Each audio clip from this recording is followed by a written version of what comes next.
Gino Torretta, who is on the call for Florida State, Georgia. We're at like real college football this weekend. He is on the call for the very first game of Week 0. You'll hear it right here on The Fan, coming to you live from Ireland this Saturday. He's also the 1992 Heisman Trophy winner, national champion, amongst a host of other playing accolades from his time at Miami. Gino, thank you very much for taking the time to join us on the Heister Automotive Group hotline. Football in Ireland, does that make sense to you? Are you excited to get out there to Ireland? Well, I think one of the familiar voices up there in Raleigh is my I call him the director of scheduling operations, Taylor Zarzer, and he was the one that said, if we can broadcast that game, I can get us on some decent golf courses. Okay.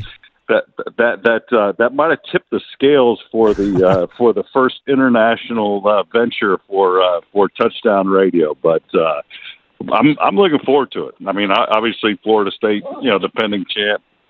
The ACC got screwed in the playoffs. Georgia Tech seems to keep getting better. So, I think it's finally back. We can stop talking about NIL and how all these lawsuits settle out, right? I didn't even think about that. If I'm on either of these teams, I'm getting an NIL deal with one of those golf courses and finding a way to get to get on there. Coaches probably wouldn't love that, but I don't know. It worked for Michael Jordan in the Dream Team, right? You got to play golf in the morning, practice in the afternoon. Exactly. I don't know if they're coming over for that long. From my understanding is they might be in Ireland for less time than I'm going to be, because I'm flying out today, get there Thursday. It's an overnight flight. I think they're practicing Thursday and then flying out and getting there Friday and playing Saturday and coming right back. It's going to be even a quicker trip. What a bummer for the players, but at least the fans and some of the media will get to enjoy it. I think that you're right there. Maybe have a Guinness or a Irish whiskey or something. That voice you hear is Gino Torretta on the call for Florida State, Georgia Tech this Saturday from Ireland. You can hear it right here on 99.9 The Fan.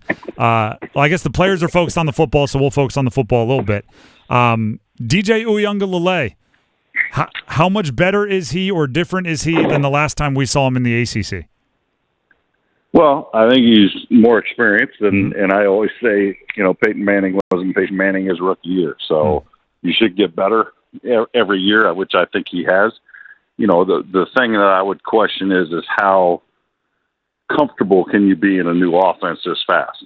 And look at the other side of the ball. Haynes King at Georgia Tech, as the more he played, the better he got. After transferring from Texas A&M, so I think that's going to be the key. Is we hear about all the weapons, and this is kind of the first reload team in the transfer portal NIL age, if you will, because they were dominant and they lost 8 starters, and a quarterback's got to rely on the other 10 guys around him to look good. So that's kind of what I'm looking for, is how has Florida State reloaded some very talented players from a season ago. But I think he's a solid quarterback. He's experienced, and it's going to be a test the first game.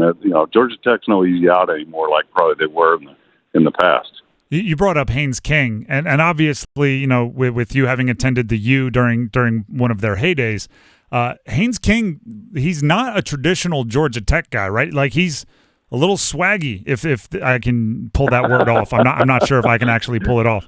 But the swaggy days of Miami, I think they were running the option back in the day, or the Reggie Ball, where Calvin Johnson might have caught 4 balls. And if Calvin Johnson was on my team in Miami, he would have been thrown to about 25 times a game. Exactly. Is this a different quarterback for Georgia Tech that gives them some other kind of level they can reach due to his attitude? Oh, I think he's a different offense, different scheme. I mean, I think that's why they went out and got him. I think he was a very good player at Texas A&M, got hurt, and then his replacement played even better. So it looked like he wasn't going to get a chance to play anymore for Jimbo Fisher at Texas A&M, and he left. So I think that based on his talent, he's more of your traditional drop back guy.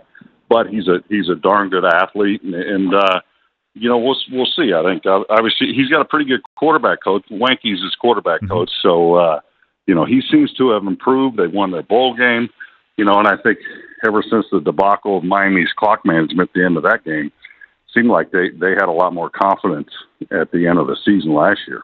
I just want to be clear. You brought up the not taking a knee, not me. I was going to be respectful and let that one ride.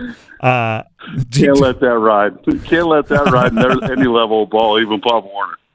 Gino Torretta joining us on the Heister Automotive Group hotline here on The Drive.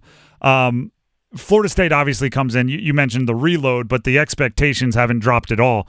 Outside of maybe Haynes King having a solid game, because you can say that about every quarterback. Kind of how does Georgia Tech pull off the upset and build off of the life they showed last year under Brent Key? Well, I think you can try to confuse a new quarterback. No matter DJ's experience, he's got 8,000 plus yard passing, but he's in a new scheme.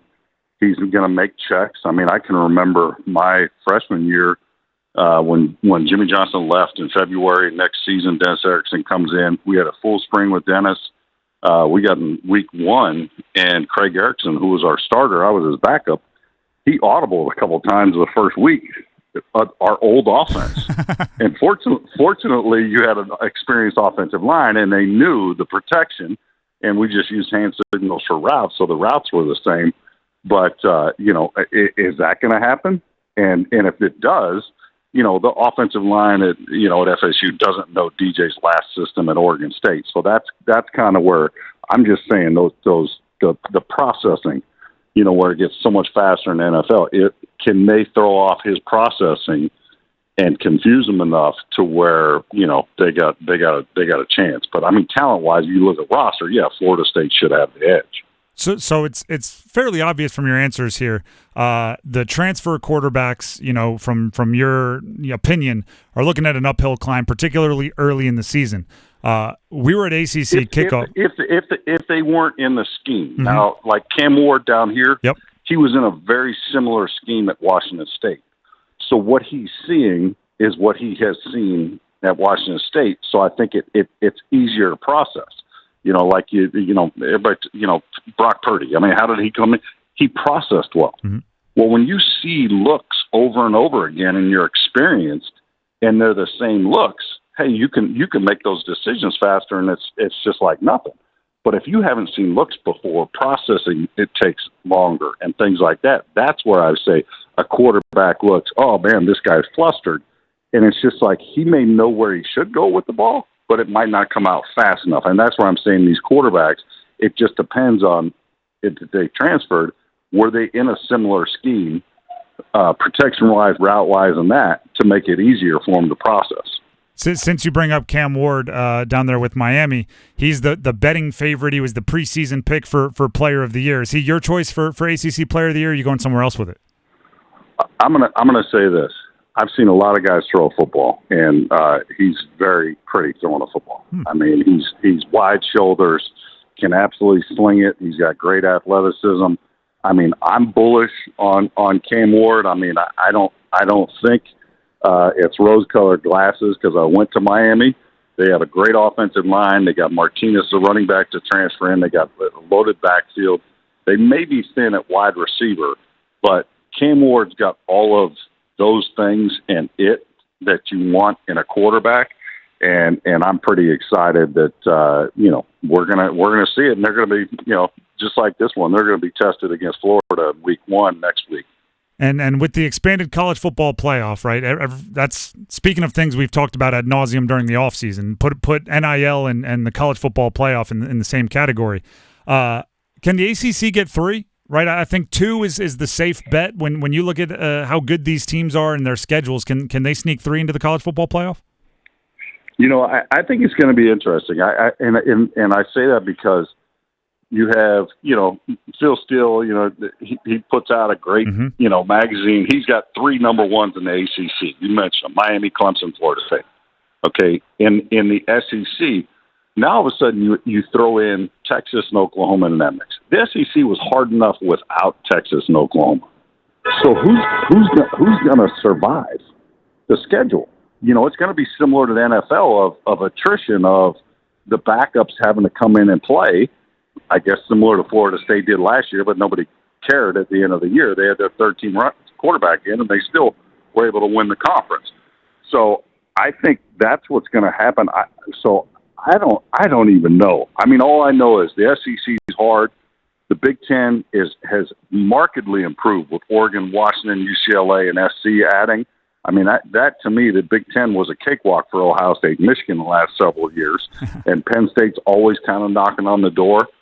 So, everybody's thinking it's going to be 6 teams from the SEC and the rest, but I'm not so sure that we don't have a lot of parity here, and there's going to be a lot of complaining at the end of the year like we should have been 10th or we should have been, we should have been the 12th team, if you will.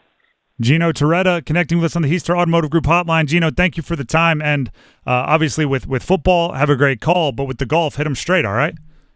I appreciate it. Thank you.